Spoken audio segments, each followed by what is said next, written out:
అసలు ఈ చిన్న పిల్లల్ని అర్థం చేసుకోలేము కదా.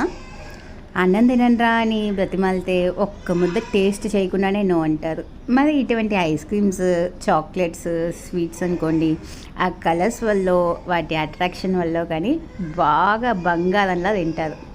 వీళ్ళతో ఎలా పడాలో అస్సలు అర్థం కాదు. మా వాడైతే ఫస్ట్ టైం ఐస్ క్రీమ్ తినే ఫీలింగ్ ఏమన్నా ఉందా చూడండి, ఎంజాయ్ చేసి తింటున్నాడు. అంటే ఫస్ట్ ఒక బైట్ ఏంటో అని ఆలోచించాడు, కానీ ఆ తర్వాత ఆహా బాగుంది తీపో అనుకొని ఎంజాయ్ చేసేస్తున్నాడు. ఇదే మనం ఏమన్నా హెల్తీ అని చేసి పెడితే ఒక్కడు కూడా చేయబెట్టాడు. ఇది చిన్నపిల్లలకే కాదు, ఈవెన్ పెద్దవాళ్ళు కూడా అదే స్టేజ్లోనే ఉన్నారు. అంటే హెల్తీగా ఉన్నవి అంత టేస్టీగా అనిపించవు, కొంచెం అట్లానే ఉంటాయి, కానీ హెల్త్ కోసం తినాలి. ఇది చిన్నపిల్లలకైతే చెప్పలేము, కానీ ఈ మధ్య పెద్దవాళ్ళు కూడా ఎక్కువ ఇవే ఫాలో అవుతున్నారు. కాబట్టి ఇటువంటి ఫుడ్స్ ఎప్పుడో నెలకోసారి అయితే ఓకే, రెగ్యులర్గా ఎవరికి ఇవ్వకండి. పెద్దవాళ్ళైనా సరే, చిన్నవాళ్ళైనా సరే, జస్ట్ ఎప్పుడో ఒకసారి అట్లా నాలుగుకి ట్రీట్ ఇచ్చినట్టు ఇట్లాంటి టేస్టీ ఫుడ్స్ తినాలి. మిగతా టైంలో హెల్తీ ఫుడ్సే తినాలి.